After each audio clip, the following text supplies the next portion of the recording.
En septiembre de 1999, Felipe González, expresidente del gobierno español, fue invitado a impartir una conferencia en el otrora Instituto Federal Electoral, cuyo título es más que elocuente: La aceptabilidad de la derrota, esencia de la democracia, la tituló. En dicha intervención, González señalaba que, cito, lo que define a la democracia es la aceptabilidad de la derrota. La aceptabilidad de la victoria es facilísima. Todo el mundo está dispuesto a aceptar la victoria en un sistema democrático o en uno no democrático. Sin embargo, no sucede así con la aceptabilidad de la derrota,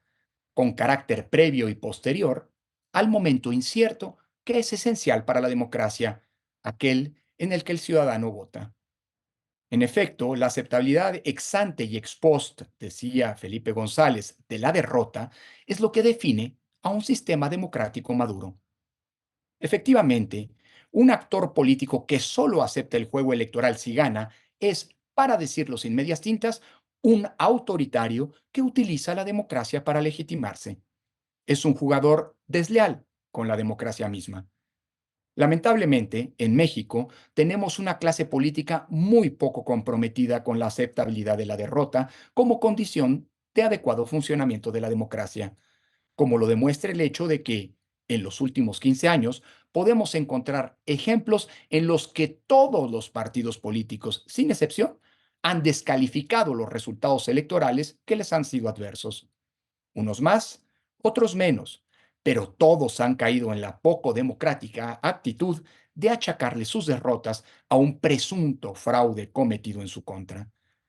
Por supuesto que, con independencia de que se trata de un vergonzoso patrimonio común al que todos han recurrido, hay quienes jamás, por principio, han reconocido una derrota.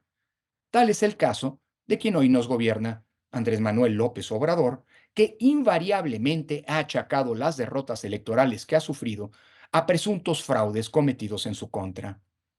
Así, aunque Morena, el partido gobernante, no ha sido el único que ha recurrido a descalificar las elecciones y a aducir a graves irregularidades para justificar sus descalabros electorales, sí es un partido que, a la par de la descalificación sistemática de los órganos comiciales, con preocupante frecuencia ha hecho del fraude electoral una de sus narrativas constantes. Así, ha ocurrido reiteradamente en los últimos años en las elecciones locales, a pesar de que Morena ha sido precisamente el partido que más triunfos ha obtenido en este periodo.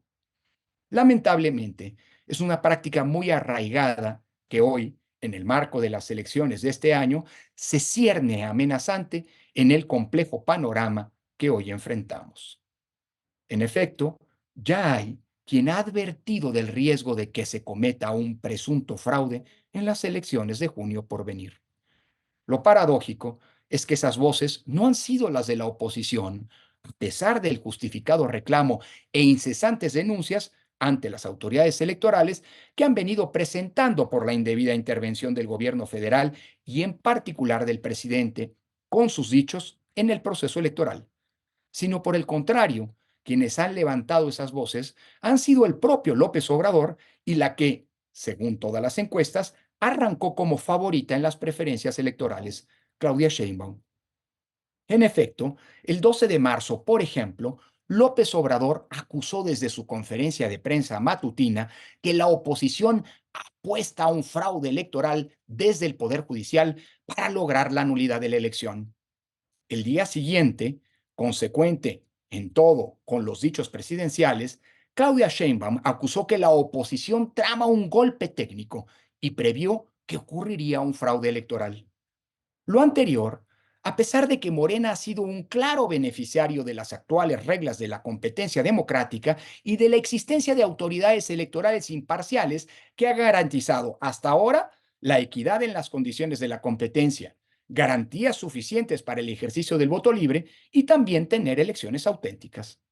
Sin embargo, para los actores con poca lealtad democrática, sembrar falsamente el discurso del fraude les es redituable.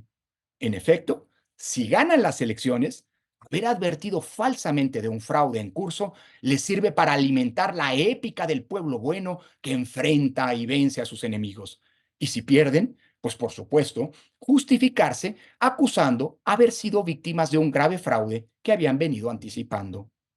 Así ocurrió en las elecciones presidenciales de 2020 en Estados Unidos, cuando Trump advirtió mintiendo de un presunto fraude electoral en su contra,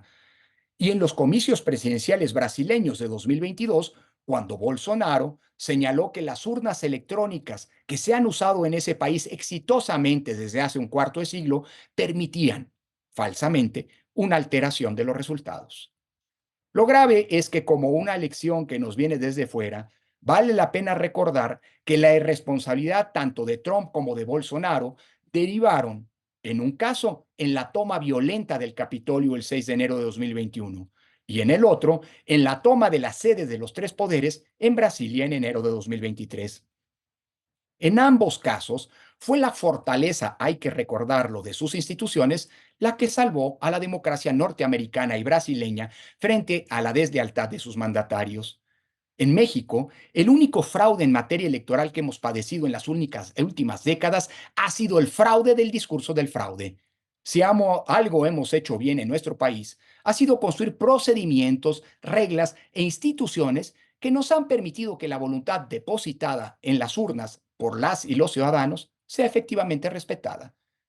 Nos toca desde ahora hacer frente a esas voces, señalando que, lejos del fraude, el principal de los riesgos que realmente enfrentamos en estos comicios es la inconstitucional intervención desde el gobierno para tratar de influenciar en las preferencias electorales de las y los ciudadanos, vulnerando así las reglas que nos han permitido construir esa cancha pareja que, como oposición, demandaron y hoy, como gobierno, se empeñan en alterar.